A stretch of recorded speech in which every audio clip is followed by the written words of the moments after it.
கனி and Vikram பார்வை பண்ணீங்க. House மட்டும் வின் பண்ண வைக்கணும் அப்படின்றதுல காலை மிதிக்கிறாப்புல கத்துற அண்ணன் தம்பி எல்லாம் நீங்களாம் வச்சுக்கிட்டே இருந்தீங்கன்னா கனி. நண்பர்கள் அனைவருக்கும் வணக்கம். இன்னைக்கான 4வது ப்ரோமோவும் வந்துருச்சு. விஜய் சேதுபதி அவரோட வேலையை ரொம்ப சரியா செய்யற மாதிரி தான் எனக்கு தோணுதுங்க. ஏன்னா யோசிச்சு பாருங்க, செகண்ட் ப்ரோமோ தேர்ட் ப்ரோமோல விஜய் பார்வதியை போட்டு அந்த அடி அடிச்சாரு. இப்ப கரெக்டா விஜய் பார்வதி பிரச்சனை வரும்போது அவங்க ஸ்டாண்ட் தான் எடுக்கிறாரு. ஸோ கரெக்டா இவர் பண்ற மாதிரி தான் எனக்கு தெரியுது. இதை பத்தி நம்ம டீட்டெயிலா டிஸ்கஸ் பண்ணலாம். அதுக்கு முன்னாடி இந்த வீடியோக்கு ஒரு லைக் போடுங்க. லைக் போட்டீங்கன்னா ஐப்னு ஒரு ஆப்ஷன் வரும், அதுவும் பண்ணுங்க. அப்பதான் உங்களை மாதிரி பார்க்குற நிறைய பேர்கிட்ட இந்த வீடியோ கொண்டு போய் காட்டும். இதை தாண்டி சப்ஸ்கிரைப் பண்ணாம இருக்கீங்கன்னா சப்ஸ்கிரைப் பண்ணி வச்சுக்கோங்க. சோ இந்த ப்ரோமோல விஜய் சேதுபதி எந்த பிரச்சனையை பத்தி பேசுறாருன்னா, சபரி விஜய் பார்வதியை போட்டு தள்ளி விட்டாரு, அவங்க கண்ணெல்லாம் வீங்குச்சு பாத்தீங்களா, அந்த டாஸ்கை பத்தி தான் பேசுறாரு. முதல்ல என்ன கேட்கிறாருன்னா, கனி விக்ரம் எதுக்காக விஜய் பார்வதி டிஸ்குவாலிஃபைன்னு சொன்னீங்கன்ற மாதிரி கேட்கிறாரு. என்னன்னா டிஸ்குவாலிஃபை பண்றேன்னு சொல்ல வேண்டியது ரெண்டு பேரு, ஒன்னு சாண்ட்ரா இன்னொன்னு கனி. ஆனா விக்ரம் வெளியே இருந்தே டிஸ்குவாலிஃபை ஆயிட்ட, வெளியே போ பார்வதி வெளியே போ பார்வதின்னு தேவையில்லாம கத்திருப்பாரு. சோ அதை பத்தி தான் இந்த இடத்துல கேட்கிறாரு. இவங்க ரெண்டு பேரும் மட்டும் கேட்கல, அமித்துமே வெளியே இருந்து சில விஷயங்கள் எல்லாம் சொல்லியிருப்பாரு. அவரையும் நடுவில் எழுப்பி கேட்கிறாரு போல. ஏன்னா ப்ரோமோல சில ஷாட்ல அமித்தும் நிக்கிற மாதிரிலாம் நமக்கு காட்டுறாங்க. சோ இந்த விஷயத்துல பார்வதி வேற ஒரு இஷ்யூல தப்பு பண்ணும் போது கேள்வி கேட்ட மாதிரி இந்த சைட்ல பார்வதி பக்கம் நியாயம் இருக்கு, சபரி அடிச்சது தப்புதான்றதுக்கு கரெக்டா கேள்வி கேட்கிறாரு. ஸோ விஜய் சேதுபதி ஆனஸ்டா அந்த ஓஸ்ட் வேலையை ரொம்ப கரெக்டா பண்றாருன்ற மாதிரி தான் நான் நினைக்கிறேன். நீங்க நினைக்கிறத பத்தியும் சொல்லுங்க. கரெக்டா கேள்வி கேட்கிறாரு. என்ன கேட்கிறாரு, கனி அதுக்கப்புறம் விக்ரம் எந்த அடிப்படையில் அவங்க டிஸ்குவாலிஃபைன்னு சொன்னீங்க? ஏன்னா நிறைய பேர் அந்த இடத்துல நிறைய பேர் பிரேக் பண்றாங்க, இவங்களை மட்டும் டிஸ்குவாலிஃபை பண்றதுக்கான காரணம் என்ன, எந்த அடிப்படையில் பண்ணீங்கன்ற மாதிரி கேள்வி எழுப்புறாரு. அதுக்கப்புறம் சாண்ட்ரா கிட்டயும் கேள்வி கேட்கிறாரு போல. சாண்ட்ரா பேச ஆரம்பிக்கிறாங்க.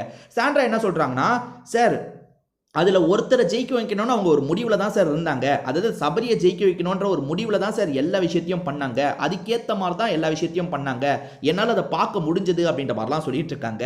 ஸோ அதுக்கப்புறம் விஜய் சேதுபதி என்ன சொல்கிறாருன்னா, அவர் அப்படி போட்டு தள்ளுறாரு, காலை வச்சு மிதிக்கிறாரு, நீங்கள் தடுக்க மாட்டீங்களாங்க, கேட்க மாட்டீங்களாங்க அப்படின்ற மாதிரி கேட்குறாரு.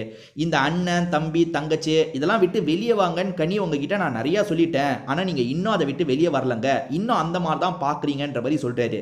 ஆக்சுவலாக கனி அந்த விஷயம் நடந்ததுக்கு அப்புறமும் டாஸ்க்னா அப்படிதான் இருக்கும். ஏன் டாஸ்க் இப்போ சுபிக்ஷாக்கு நடக்கும்போது பார்வதிக்கு நடக்கிறதுல என்ன இருக்கு, அப்படிதான் நடக்கும்னாங்க. அதே மாதிரி பார்வதிக்கு கண்ணு வீங்குச்சு பார்த்தீங்களா, அதை நினைச்சு ஒரு சொட்டு கூட கில்ட் இல்லாத ஆள் யாருன்னு பார்த்தீங்கன்னா கனி தாங்க. நம்ம கிட்ட வம்பு பண்ணிக்கிட்டே இருப்பால, இவளுக்கெல்லாம் தேவைதான் அப்படின்னு நினைக்கிறாங்க. அது ஒரு பொண்ணை யோசிச்சு பாருங்களேன், அந்த அளவுக்கு அடி வாங்கியிருக்காங்க பார்வதி, கண்ணு பொல பொலன்னு வீங்கி இருக்கு. என்னாச்சு ஏதாச்சுன்னு பதறி அடிச்சு உள்ள போனோம்ல, போகாமையே இருந்தாங்க. அப்ப எந்த மாதிரி நீங்க இருந்திருக்கீங்க? சரியா கேட்கிறாருங்க, சரியா கேட்கிறாரு. கனியும் கேட்கிறாரு, இதை தாண்டி சபரியும் நிறைய கேட்டிருப்பாரு. ஏன்னா சபரி தானே இந்த விஷயத்த பண்ணது, நிச்சயமா சபரியும் கேட்டிருப்பாரு. சபரி நீங்க கண்ணு வீங்கும் போது இடிச்சது கூட தெரியாம இடிச்சிங்க, அதை விட்டுருங்க சபரி. ஆனா ரெண்டாவது வாட்டி அவங்க வரும்போது அப்படி பிடிச்சி தள்ளுறீங்களே, அவங்கள பிடிச்சி நிறுத்திருக்க மட்டும் செய்யலாம்ல, எதுக்கு அவ்வளோ ஆக்ரோஷமா தள்ளினீங்க, எதுக்காக ஷூ காலோட அவங்கள மிதிச்சிங்க, இது தப்பா தெரியலையா நிச்சயமா கேட்பாரு. நிறைய கேள்வி கேட்கிறாருன்னு நினைக்கிறேன். அதே மாதிரி அமித் எல்லாம் கூட வெளியே இருந்து சில விஷயங்களை பேசிக்கிட்டே இருப்பாரு. அதாவது ஜட்ஜஸா 2 பேர் இருக்காங்க, அதை தாண்டி வெளியே இருக்கவங்களும் பேசியிருப்பாங்க. விஜய் பார்வதி வெளியே போ, விஜய் பார்வதி வெளியே போன்ற மாதிரிலாம் பேசியிருப்பாங்க. அது எல்லாத்தையும் விஜய் சேதுபதி கேட்பார்னு நினைக்கிறேன். இதை தாண்டி விஜய் சேதுபதி என்ன சொல்றாருன்னா, அந்த ஃபுட்டேஜை போடுறேன், நீங்க எல்லாருமே கண்டிப்பா பாருங்க, நீங்க எவ்வளவு மோசமானவங்களா நடந்துட்டு இருக்கீங்கன்றதை அதை பார்த்து தெரிஞ்சுக்கோங்கன்னு சொல்றாரு. கண்டிப்பா அந்த ஃபுட்டேஜை போடுவார் போல, அதாவது இவர் எவ்வளவு ஆக்ரோஷமா தள்ளி விட்டாருன்றதை. ஏன் பிரச்சனைன்னு பாத்தீங்கன்னா, விஜய் பார்வதின்றதுனாலேயே யாருமே அந்த இடத்துக்கு வரலங்க, அதுதாங்க விஷயம். இப்ப சபரி அங்க வேற ஏதோ ஒரு பொண்ணு இருக்காங்க, அவங்க இப்படி வந்தாங்கன்னா சபரி விஷயம் அப்படி தள்ள மாட்டாரு, சபரி கொஞ்சம் பார்த்து தான் ஹேண்டில் பண்ணிருப்பாரு. விஜய் பார்வதின்றதுனால தான் இவ்வளவு ஆக்ரோஷமா ஹேண்டில் பண்ணாரு. இதை தாண்டி வேற எந்த ஒரு பொண்ணுக்கும் அப்படி நடந்திருந்தாலும் மற்றவங்க எல்லாருமே வந்திருப்பாங்க, என்ன இப்படி பண்ணிட்டு இருக்க சபரின்னு சபரி கிட்ட 1008 கேள்வி கேட்டிருப்பாங்க. ஆனா விஜய் பார்வதி தானே அடிப்பட்டா என்ன, ஏன் ஆடியன்ஸே அப்படிதான் நினைக்கிறாங்க. நீங்க யோசிச்சு பாருங்க, உங்களுக்கு விஜய் பார்வதியை சுத்தமா பிடிக்காம கூட போலாம், திவாகரை சுத்தமா பிடிக்காம கூட போலாம். ஆனா ஒருத்தர் மேல இவ்வளோ பிசிக்கல் அபியூஸ் நடக்கும் போது அதை நம்ம கேட்கணுங்க, அதுதான் முறை. இப்போ ஒன்றும் இல்லை, அரோரா மேல ஃபேக் அலிகேஷன் வரும்போது நம்ம கோவப்படுறோம்ல, பார்வதி நீ எப்படி அப்படி பண்ணுவ, ஃபேக் அலிகேஷன் எப்படி வைப்ப? அரோரா மேல நிறைய குற்றச்சாட்டு இருக்கு. அரோரா கொஞ்சம் இந்த மாதிரி பசங்க கூட சேர்ந்து சுத்திட்டு இருக்காங்க, நிறைய வேலைகள் பண்ணிட்டு இருக்காங்க. அதை தாண்டி ஃபேக் அலிகேஷன் வைக்கிறது தப்புன்னு நம்ம நிக்கிறோம்ல ஒரு சைடு.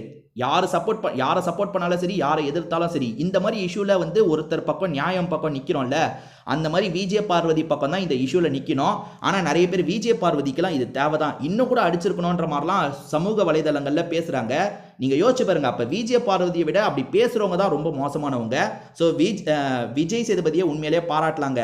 அந்த இடத்துல விஜய் பார்வதியை அடிச்சது சரி, இந்த இடத்துல சபரி கனியை அடிச்சது தான் கரெக்ட். விஜய் பார்வதி சைடில் நின்று பேசுறது தான் கரெக்ட்.